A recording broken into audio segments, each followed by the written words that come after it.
corvos que alimentaram o profeta Elias? Será? Fica comigo nesse estudo e nós vamos trazer para vocês aqui muita profundidade nesse tema e eu tenho certeza que você vai sair desse estudo altamente enriquecido com conhecimento bíblico e principalmente da consolidação e construção do que você tem hoje como Bíblia Sagrada. Nós fizemos no último ano uma trend que bombou nas redes sociais. Não foram corvos que alimentaram o profeta Elias.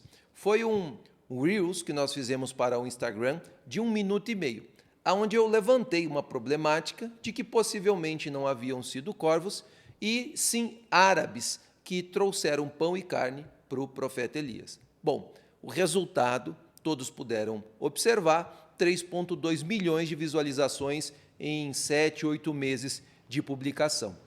É óbvio que num vídeo curto de 1 minuto e meio, nós não conseguimos ter profundidade e apresentar toda a problemática da proposta desse vídeo curto. E é isso que nós vamos fazer aqui nesse vídeo um pouco mais longo.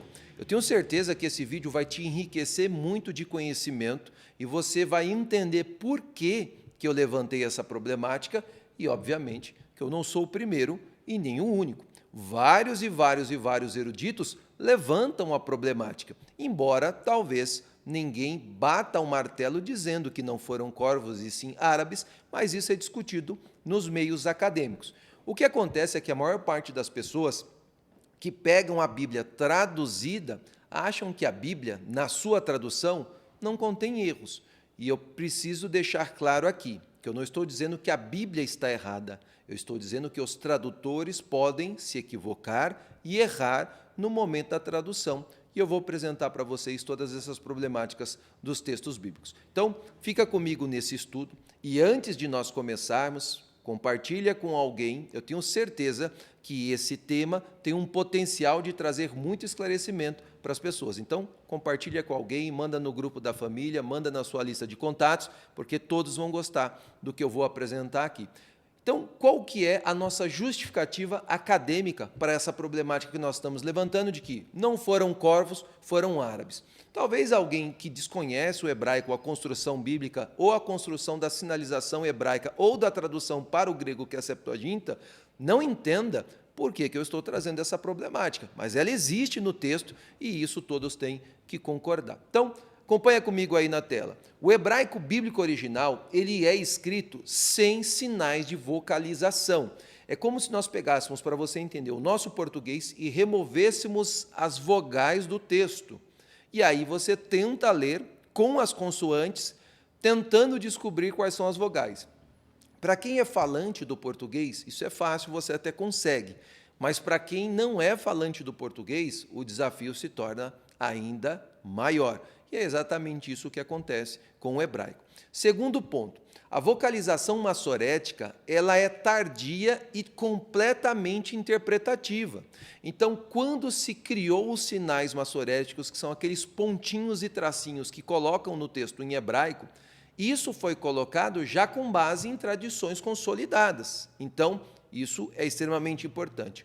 Outro ponto, a raiz hebraica da palavra, no caso, corvo, ela apresenta polissemia amplamente atestada no Tanar.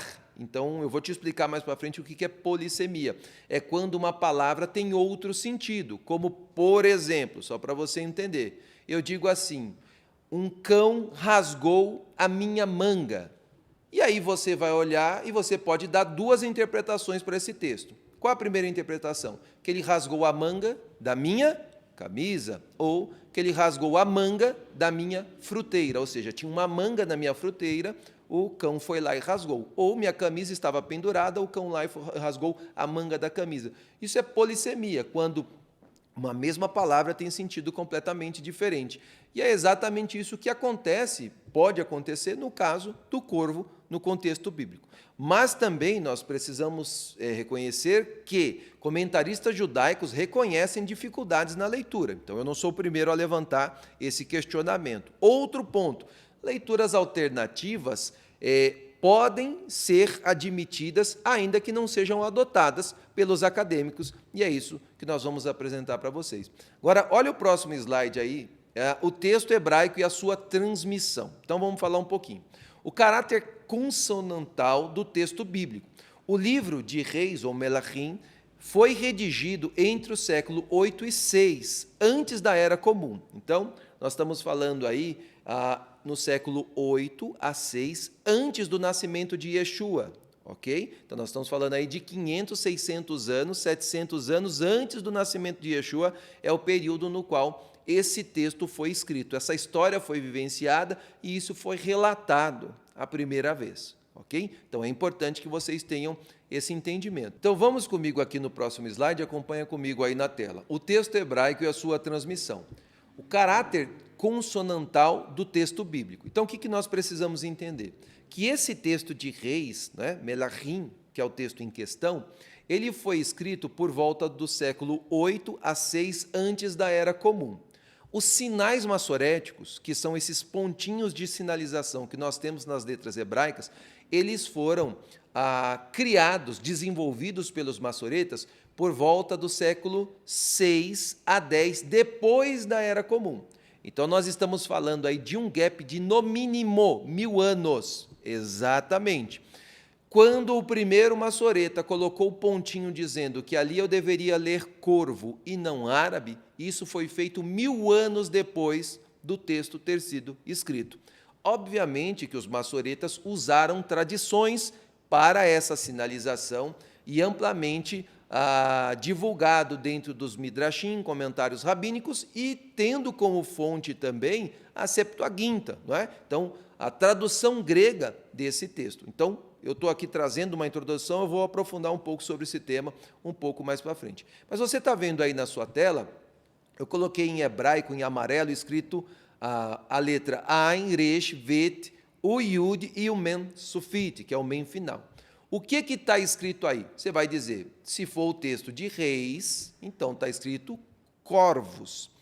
Só que eu vou te mostrar um pouquinho mais para frente que essa palavra é exatamente igual, ela aparece em outros locais e ela não é corvos, ela significa outras coisas, não somente árabes, tá? Então eu vou te mostrar isso um pouquinho mais para frente. Mas o texto, sem os sinais, ele está assim, ó, Vechayá, Mechanachal, Tiste, Ve'et, Ha'orvim.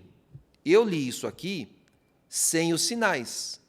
Então, com os sinais, eu vou ter a segurança de que essa pronúncia está correta, que é o que você vai ver agora no próximo slide. E aí está com a sinalização massorética. Está escrito assim, ó, Vechayá, Mechanachal, Tiste, Ve'et, Ha'orvim.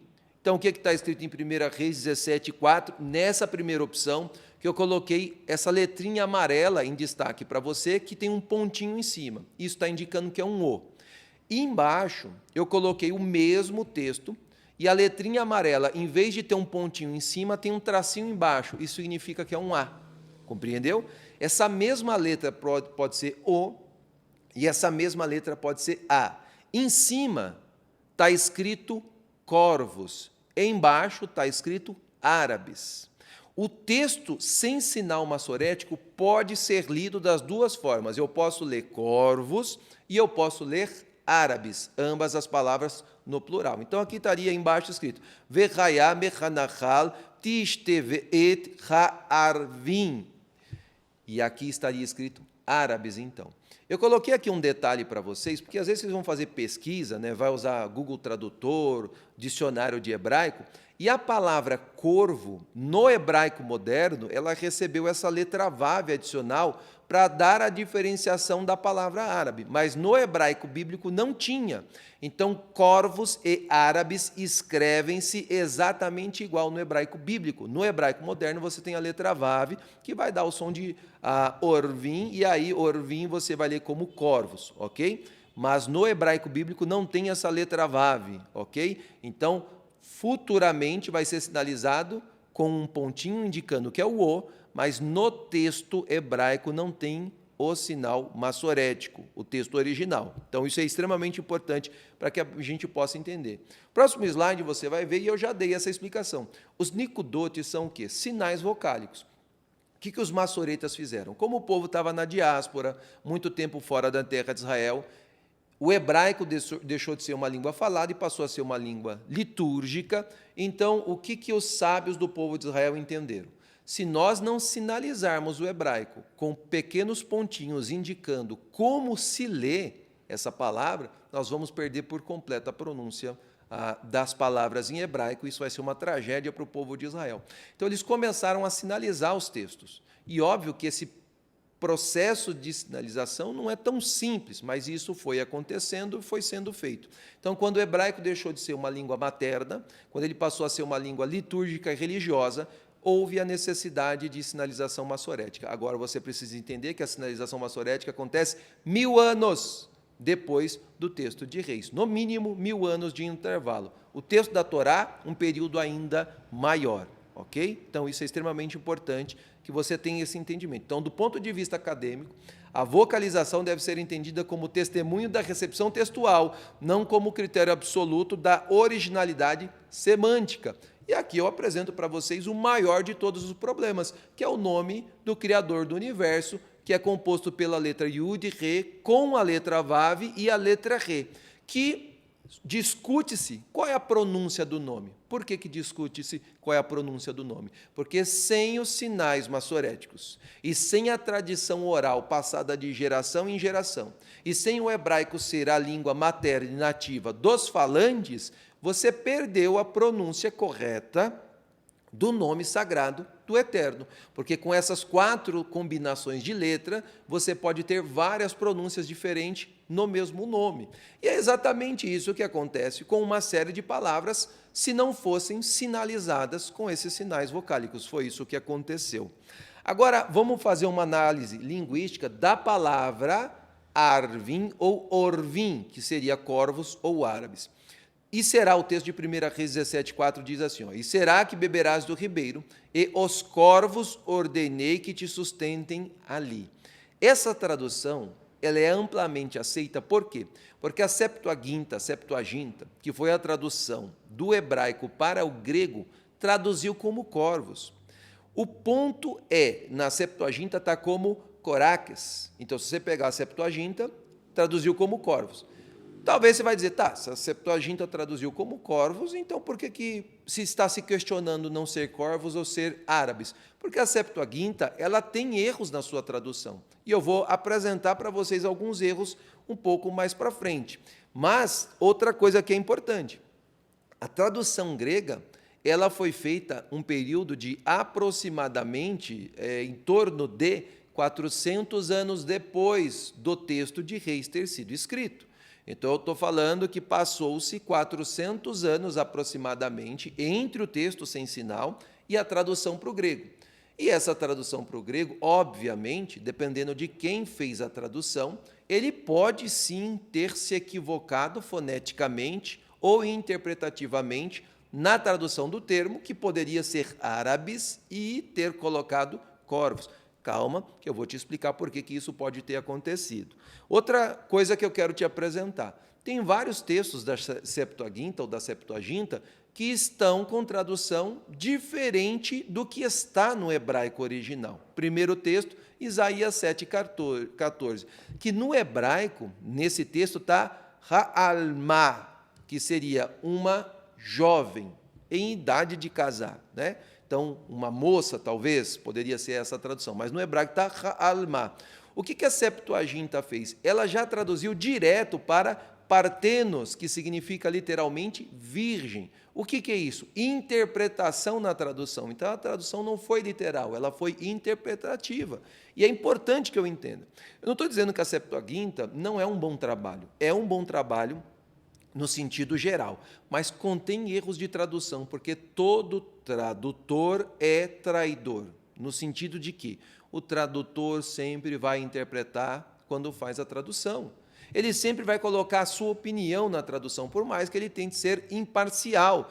Não é possível traduzir 100% das palavras de um idioma para outro idioma. Ok? Por isso que é extremamente importante conhecer o hebraico, sua língua raiz, ler em hebraico, para que tenha uma melhor compreensão do texto quando é necessário um aprofundamento na compreensão do texto. Vou dar outro exemplo, Salmo 22, o verso 16, que é como leão, e na Septuaginta está como perfuração. Né? Então, o Ka'ari Yadai Uraglai, como um leão, aí, minhas mãos e pés.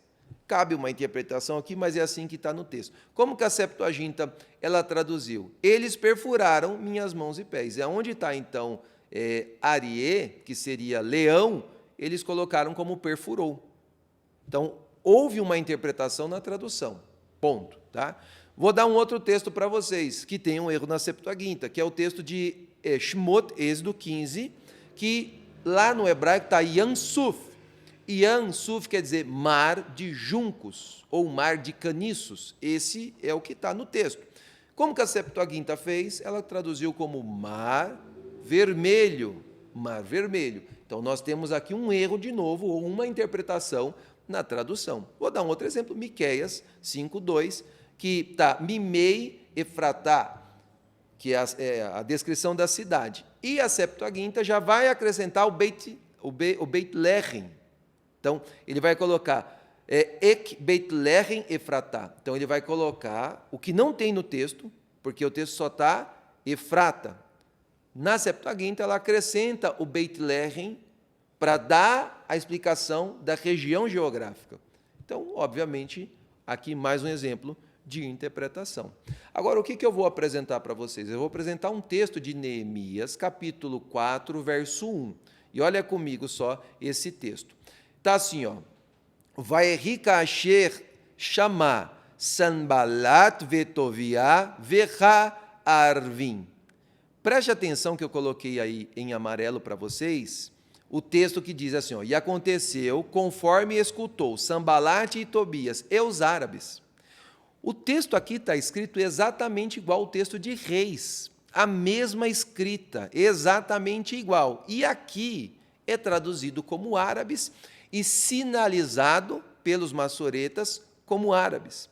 E a única diferença é esse tracinho que indica a leitura do A em relação ao pontinho que indica a leitura do O. Essa é a única diferença. Mas se eu tirar os sinais maçoréticos, eu posso ler aqui nessa palavra corvos. E eu posso ler nessa palavra árabes. A palavra pode ser lida das duas formas. A entonação vocálica eu dou na leitura e não no texto em si, como ele está escrito.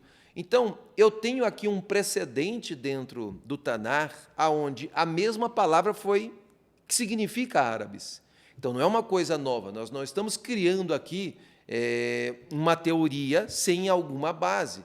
Essa palavra pode ser lida como árabes. Esse é o primeiro ponto, e eu vou trazer para vocês todos os desdobramentos dessa interpretação um pouquinho mais para frente. Agora, eu não sou a única pessoa, tá, que levanta essa possibilidade e esse questionamento. Nós temos, na tradição judaica e na tradição cristã, várias pessoas que levantam a possibilidade dessa leitura. Então, vou apresentar para vocês o Radak, que é o Rav Davi Simchi, ele aceita a leitura tradicional, mas ele registra explicitamente a possibilidade de que a palavra se refira a homens associados a um lugar específico. Tá? O Ralbag também, que é o Rabi Levi Ben Gershon, ele enfatiza que o milagre deve ser afirmado apenas quando o texto os exige. Sua abordagem racional da providência abre espaço hermenêutico para agentes humanos como instrumentos da provisão divina. Dom Isaac Abarbanel, embora ele mantenha a crença que são corvos, ele tenta se esforçar para explicar o milagre, dando a entender as tensões que o texto tem nessa linha de interpretação. E Malbim também destaca a precisão linguística do texto bíblico e a necessidade de leitura contextual rigorosa, embora mantenha a leitura corvos, sua metodologia não exclui leituras alternativas sustentadas pela própria língua hebraica. Nós temos outras pessoas, como por exemplo Adam Clarke, do século XIX, que ele argumenta dificuldades para harmonizar corvos, que são aves impuras e necrófagas, como sendo a provisão para o alimento do profeta Elias. E o comentário bíblico também, você tem essa possibilidade de árabes, e existem discussões em fóruns acadêmicos a respeito desse tema, quando você vai literalmente, para a parte acadêmica do estudo bíblico, existe essa discussão. Então, esse tema que eu trouxe para pessoas comuns, ele é um tema que é discutido nas academias. Agora, vamos fazer uma análise aqui, né? Próximo slide aí. Corvos ou árabes? Base textual, 1 Reis 17:4. Então, Vecha, Ya, Mechanachal, Tishte, Veet, Ha-Orvim ou Arvim. Simplesmente isso. Orvim, corvos. Arvim, árabes. Será que beberás do ribeiro e os corvos, árabes, ordenei que te sustentem ali. Eu posso ler as duas palavras nessa mesma palavra. Agora eu vou te mostrar outra coisa. 4 vezes na Bíblia que essa palavra aparece e é completamente diferente os sentidos. Acompanha comigo. Então, essa palavra, arbaim, pode significar tardes, mas se escreve idêntico a orvim, que é fiadores, que se escreve idêntico a orvim, que são corvos, e escreve idêntico a arvim, que são árabes. Exatamente, presta atenção que agora ficou mais confuso ainda, não é? Essa palavra aparece na Bíblia em 4 versículos distintos, e em cada um dos versículos ela significa uma coisa.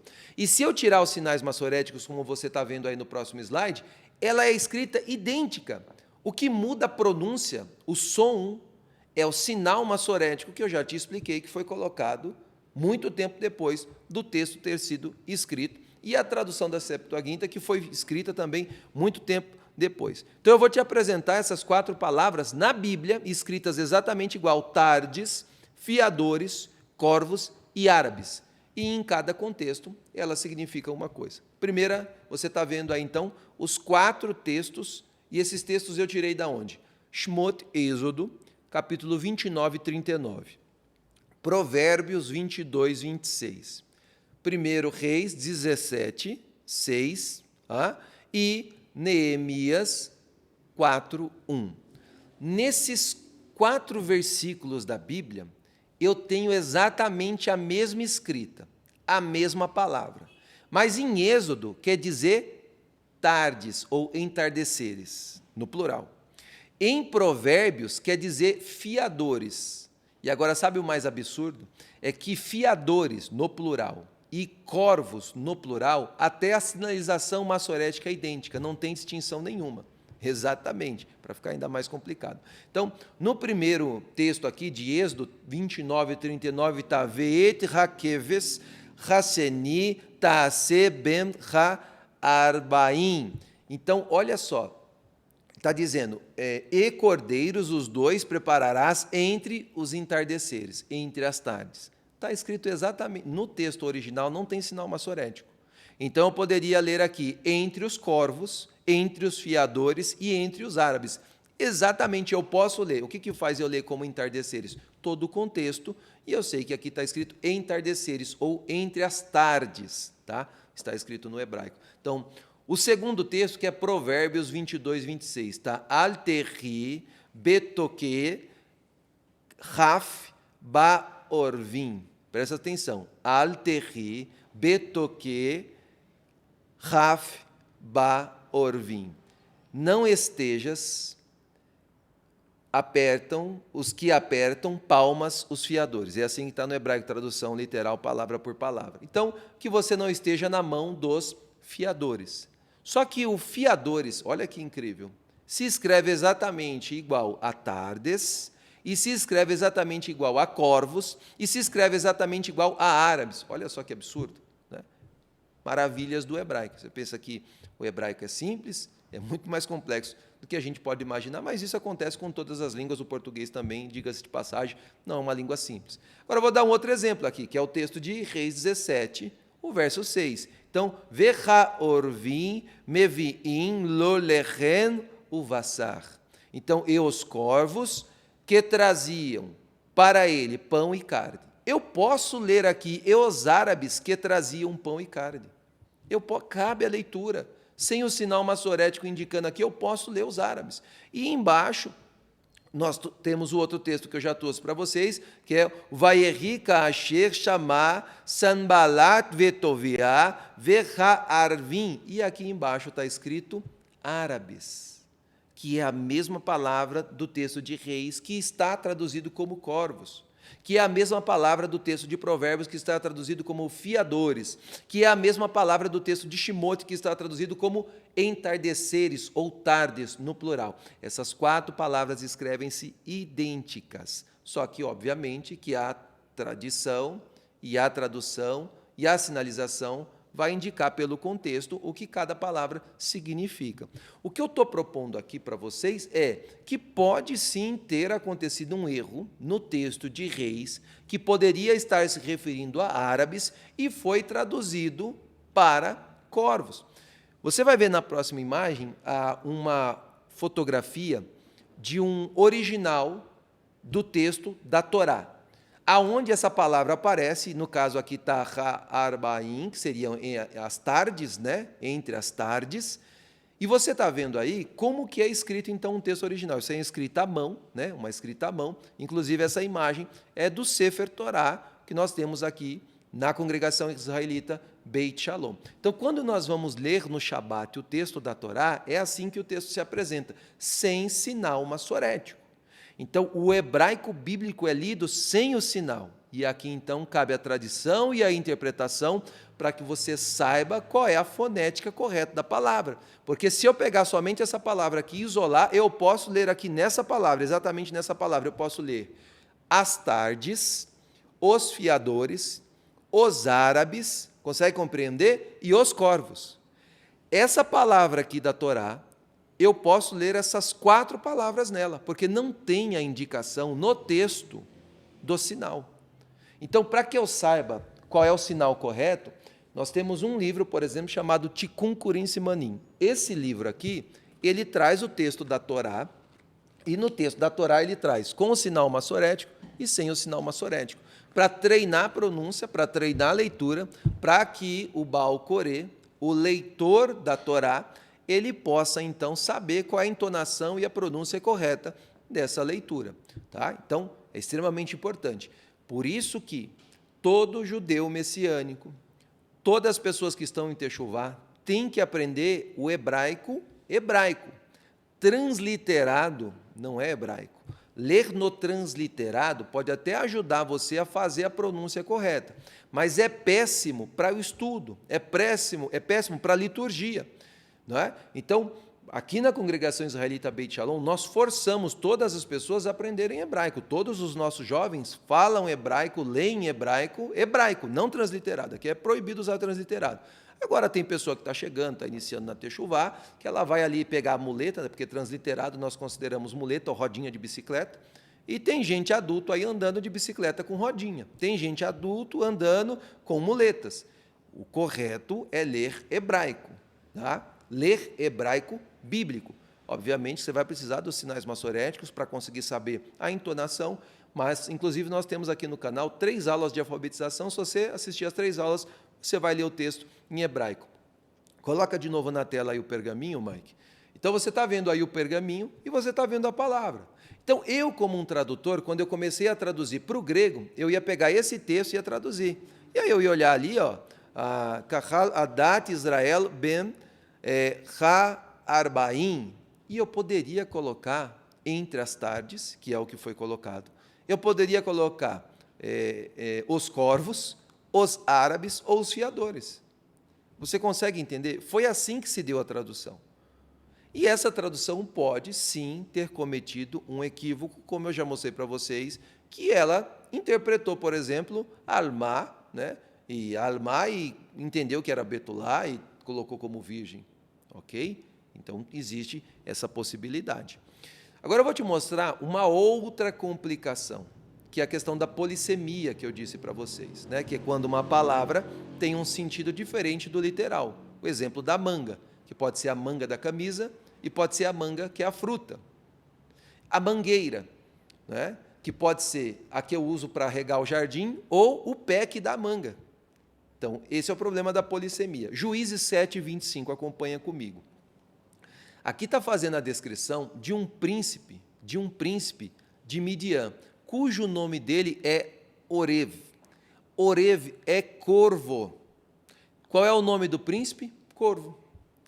Olha só que interessante. E está escrito assim, ó, e prenderam o príncipe dos midianitas, corvo, e Zev, e mataram ao corvo junto à penha do corvo.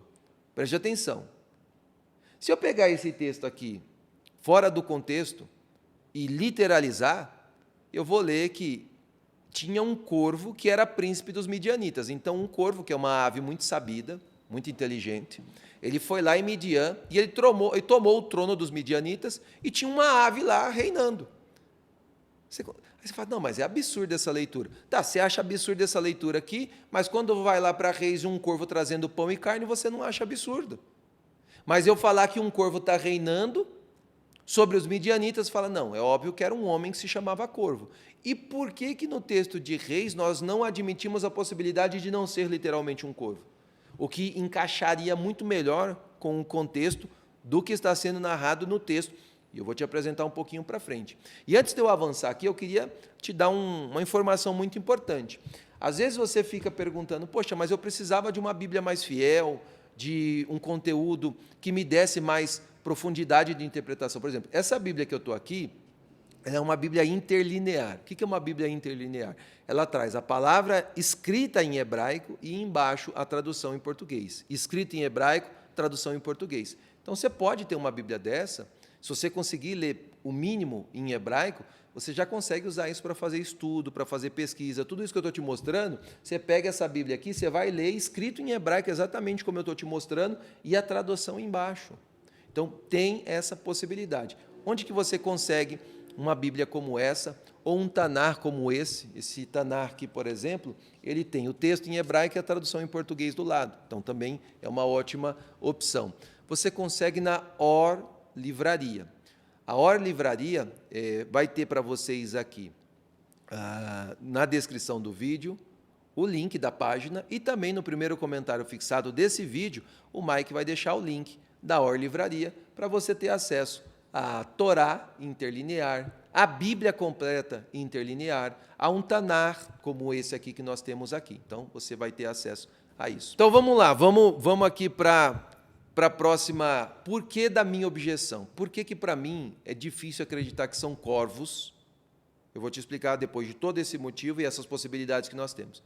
Quais são as objeções plausíveis que eu tenho quanto a corvos? Primeiro, o corvo é uma ave necrófaga, ou seja, que come carniça. Então, não é plausível que traga carne fresca, muito menos pão. E aí a primeira problemática. Vamos partir, não é, da literalidade que seja corvo. Aí a pergunta, da onde veio o pão e da onde veio a carne? Aí você vai dizer, mas é milagre.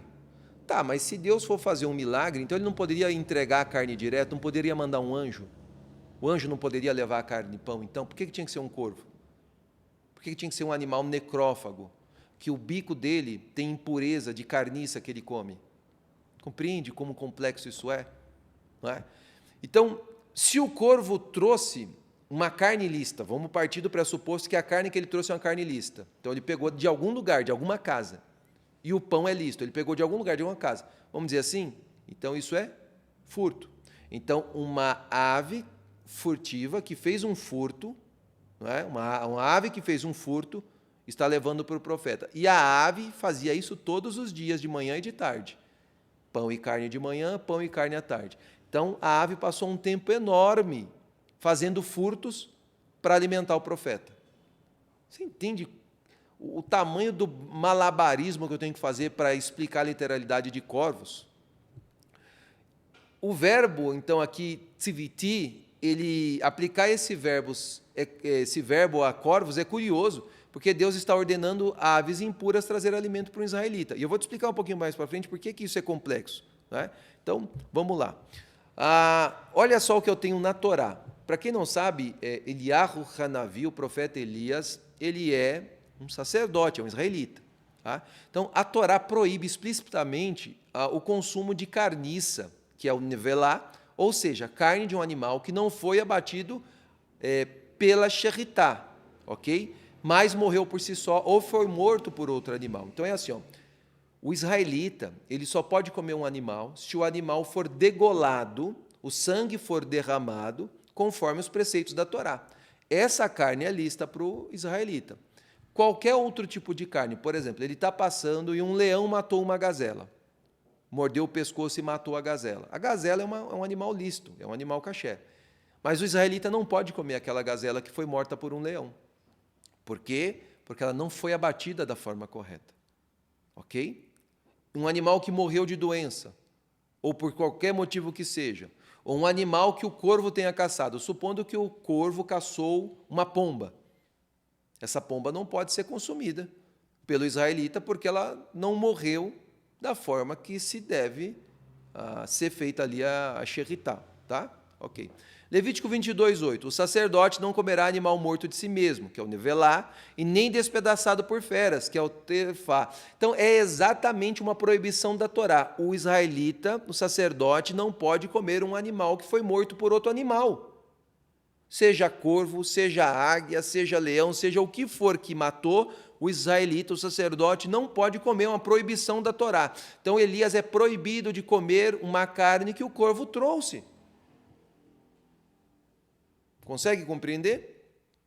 Dvarim 14:21. Não comereis nenhum animal morto, nevelá, porque tu és um povo santo ao eterno teu Deus. Então, eu tenho vários textos da Torá que vão trazer uma proibição clara a Elias consumir a carne trazida por um corvo, porque não foi feito o abate correto.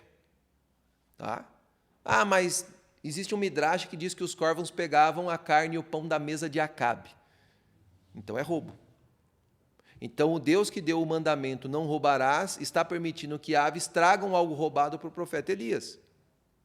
Então quer dizer que se isso é permitido, você vai dizer, mas é a ave que roubou, não foi o profeta. Então eu posso treinar uma águia para que ela faça furto de celulares e traga o celular para mim, então não é considerado furto porque não fui eu que furtei, foi a águia.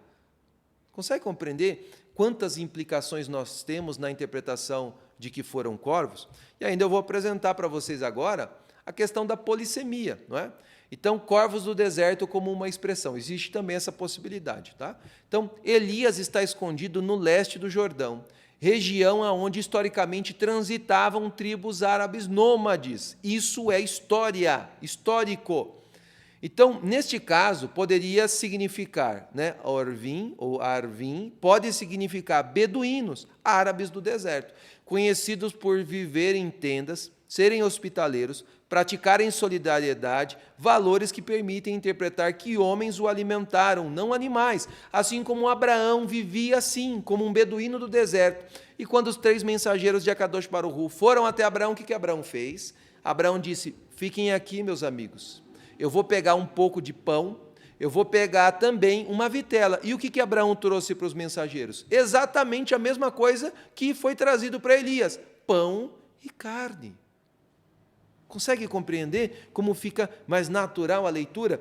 Então, é possível que o nome árabes tenha se tornado associado ao termo Orvim por meio de expressões como corvos do deserto, homens do deserto, árabes nômades. Vou dar um exemplo moderno para você entender. Analogia moderna como coiote ou mula, na fronteira dos Estados Unidos e México. São termos aplicados a humanos por uma função ou comportamento, mas o mesmo pode ter ocorrido com corvos. Então, se eu dissesse assim para vocês, num texto, e um coiote do deserto me atravessou na fronteira dos Estados Unidos. Se você ler literalmente, você vai achar o quê? Que eu montei num coiote e ele foi me carregando. Quando, na verdade, o coiote é um homem que recebe esse nome pela função. Ou uma mula carregou as minhas malas. Você pode entender literalmente como uma mula, mas no contexto da fronteira do México com os Estados Unidos, a mula é quem carrega contrabando. Mas é um homem. Consegue compreender? Então, vamos fazer algumas considerações linguísticas aqui e textuais. A raiz hebraica para a palavra corvo, no plural, e para a palavra árabe, possui múltiplos significados, incluindo corvo árabe, e mistura também. Sem os sinais massoréticos, a leitura de Orvim pode variar e o contexto é crucial para determinar o significado apropriado. O contexto geográfico de Elias, onde ele está refugiado no leste do Jordão, é comum a presença de tribos árabes nômades. Isso reforça a possibilidade de que Orvim se refira, na verdade, a Arvim, que seriam árabes que poderiam ter fornecido alimento ao profeta. Implicações teológicas. A ideia de que Elias foi alimentado por aves em vez de corvos pode ser mais coerente com as leis de pureza alimentar judaica. Os corvos são considerados necrófagos e impuros. Então, olha só qual é a tese que eu apresento.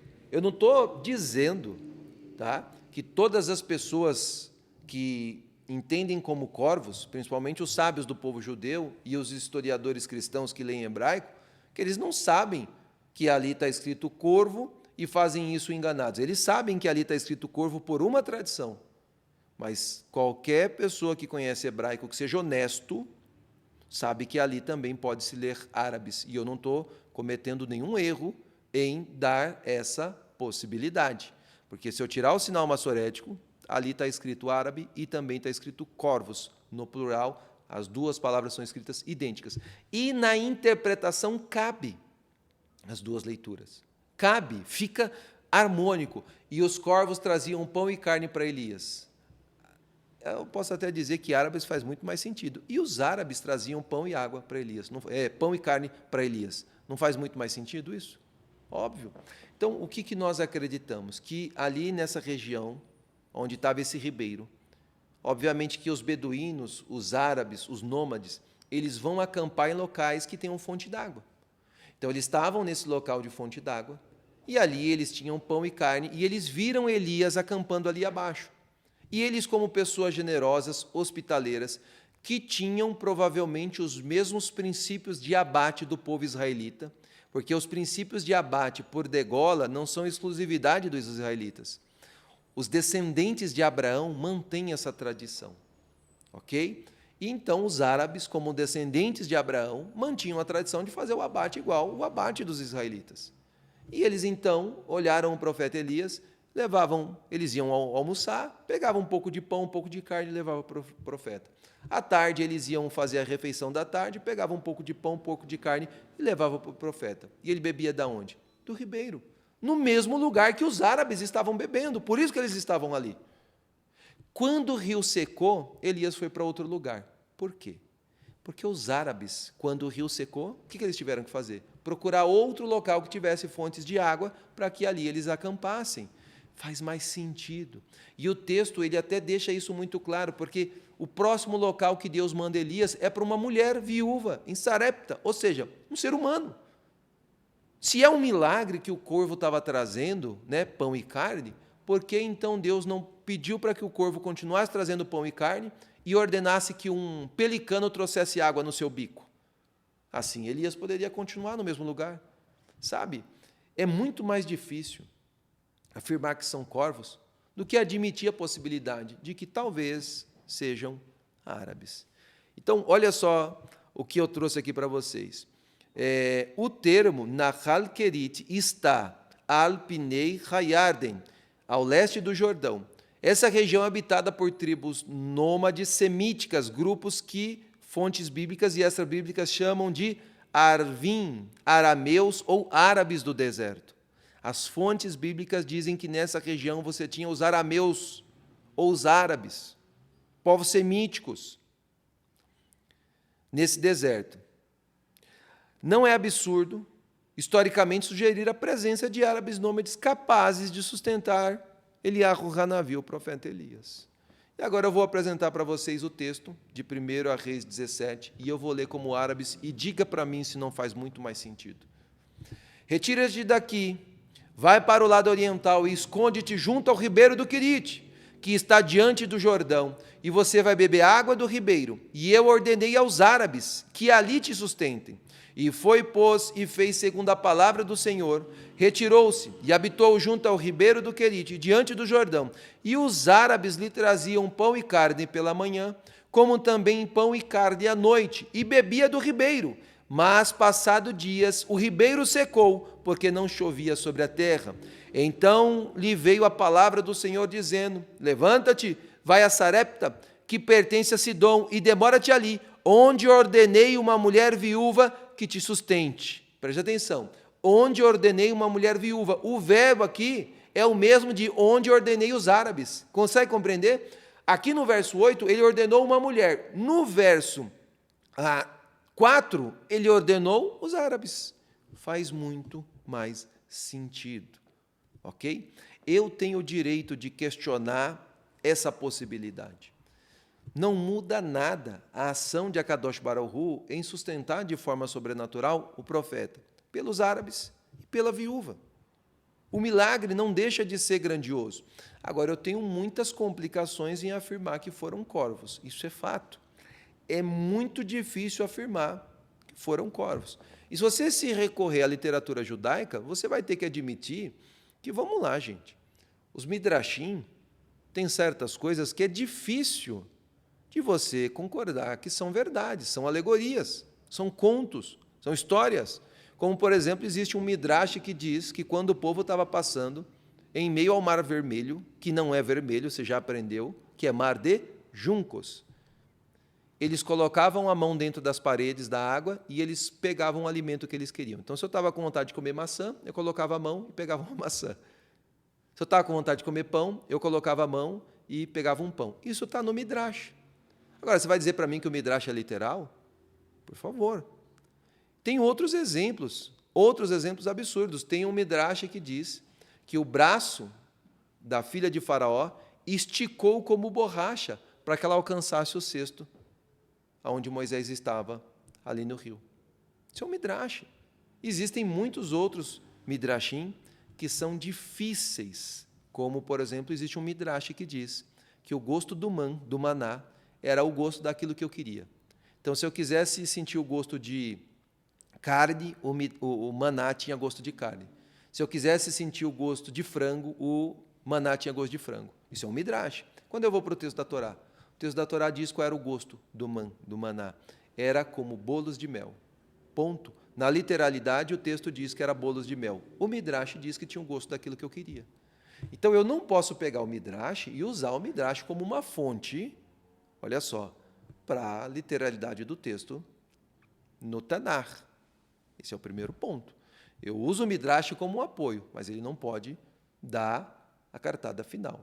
Agora, eu não estou dizendo, preste atenção, que os judeus, e a sua grande maioria, concordem com o ponto de ser árabes. Eles também, pela tradição, não é, da Septuaginta e depois pela sinalização massorética, receberam como tradição corvos. Mas é possível discutir, é possível conversar, é possível questionar. E isso faz parte do judaísmo. No dia que um judeu não puder mais levantar a mão e questionar um texto, questionar uma interpretação, questionar uma sinalização, uma tradução, o judaísmo deixou de ser judaísmo. No dia que nós não estivermos mais abertos à discussão. Assim se dá a cultura judaica. E existe até um provérbio que aonde você tem 2 judeus, você tem 3 opiniões. Quando nós vemos comentários, quando eu pego, por exemplo, um Rumash com comentários rabínicos, você vê um rabino que comenta algo completamente diferente do outro rabino. Completamente diferente. E não há problema nenhum.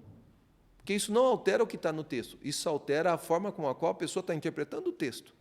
E isso é perfeitamente possível. Bom, o nosso intuito aqui foi revisitar esse tema maravilhoso. Diga-se de passagem, uma trend que bombou no Instagram, não é? Muitas pessoas fizeram react depois, comentaram, nós tivemos recorde de comentário também nessa postagem. O ponto é, o tema estava aí e podia ser discutido por qualquer um. Não é? Nós tivemos essa sacada de pegar o tema, foi muito positivo, o tema viralizou, trouxe muita gente para o canal, muita gente conheceu a Beit Shalom, muita gente conheceu o meu rosto, muita gente me odiou também, eu sei disso, mas não deveria ser motivo para tanto. Eu só trouxe um questionamento. Não foram corvos, foram árabes. Agora, o meu questionamento não é infundado, eu não estou inventando nada. Esse questionamento existe dentro do texto e muitas outras pessoas antes de mim levantaram esse questionamento. Ah, não, não tenho dúvidas de que é corvos. Não, espera aí, no texto sem sinal pode ler árabe sim, perfeitamente possível, perfeitamente aplicável. Ah, mas a maioria diz que é corvos. Está tudo bem, em momento algum questionei isso. Eu disse, eu não acho que sejam corvos. Eu tenho essa possibilidade, o texto me permite essa possibilidade. Eu não estou questionando um mandamento da Torá. Eu estou questionando uma tradição de uma tradução tardia e posterior. Ah, mas isso era a maioria. A maioria acredita nisso. Nem sempre o que a maioria acredita é o correto. A maioria acredita que o Mar Vermelho foi aberto, mas o que foi aberto foi o Mar de Juncos. A maioria acredita que em Isaías está escrito virgem, e na verdade está escrito jovem. Então, nem sempre a tradução e a maioria estão com a razão. Tá? Dito aqui, se você deseja fazer uma contribuição com a congregação israelita Beit Shalom, os dados para você fazer a sua contribuição estão aparecendo para você na tela, estão no comentário fixado e também vão estar aqui na descrição do vídeo. Se você ainda não é discípulo da congregação israelita Beit Shalom, torne-se um discípulo, não tem custo nenhum para você participar do discipulado, você vai entrar num grupo exclusivo de discípulos no WhatsApp, vai receber os materiais do discipulado, não é? Vai ser acompanhado e vai ter as aulas ao vivo conosco, todo o primeiro dia da semana, todo domingo, 10 horas da manhã, nós temos aula e conteúdos exclusivos que estão só para quem está no grupo de discípulos. Então, entre para o discipulado aqui da congregação israelita Beit Shalom. Você viu como é importante conhecer a cultura judaica? Como é importante conhecer o hebraico, algumas tradições, alguns mandamentos da Torá? Isso fez com que a gente levantasse questionamentos no texto que até então a maior parte das pessoas nem enxergavam. Para isso, você precisa se tornar aluno da maior escola de judaísmo messiânico que nós temos aqui no Brasil. Você precisa entrar para o curso Judaísmo Messiânico na Prática. Lá você vai aprender a cultura, a prática, os mandamentos, a interpretação, a forma com a qual se pratica e se celebra. É uma plataforma premium digital. E eu tenho certeza que se você acessar agora, fizer a sua inscrição nessa plataforma, você vai amar os estudos que ali nós temos, a forma com a qual as aulas são conduzidas. É literalmente uma das maiores plataformas de judaísmo messiânico que nós temos no Brasil. Então, não deixe de se tornar aluno. Nós já temos um número muito significativo de alunos na plataforma. Nós temos um grupo de WhatsApp exclusivo para os alunos tirarem dúvidas, questionamentos, mas a plataforma é tão completa, tão premium, que são poucas as dúvidas que os alunos têm, porque as aulas são muito detalhadas, muito profundas, muito bem explicadas. Então, torne-se aluno do curso Judaísmo Messiânico na Prática. Você gostou desse material aqui? Queria usar esse material para dar algum estudo? Então, você pode fazer parte da comunidade do Hat Teshuvah. Na comunidade do Hat Teshuvah, você vai assistir todos esses vídeos que nós temos aqui no YouTube. Você vai assistir na comunidade do Hat Teshuvah e vai ter acesso a essas apresentações, como essa aqui. Para quem está na comunidade do Hat Teshuvah, você tem acesso a essa e todas as apresentações de outros estudos que nós já usamos aqui, com exceção das apresentações do discipulado, porque isso é exclusivo para os discípulos, mas o discipulado não tem custo nenhum, então você pode ser um discípulo aqui da congregação israelita Beit Shalom. No mais, eu agradeço todos vocês por terem ficado conosco. Compartilhe esse vídeo, manda para o seu amigo, manda para um grupo de pessoas que estudam, para que eles possam apreciar esse estudo que é profundo e que isso possa abrir um leque e um desejo em vocês de conhecer com mais profundidade a Bíblia Sagrada, nos seus detalhes, né, nos seus pormenores e nos seus questionamentos também. Shalom, shalom.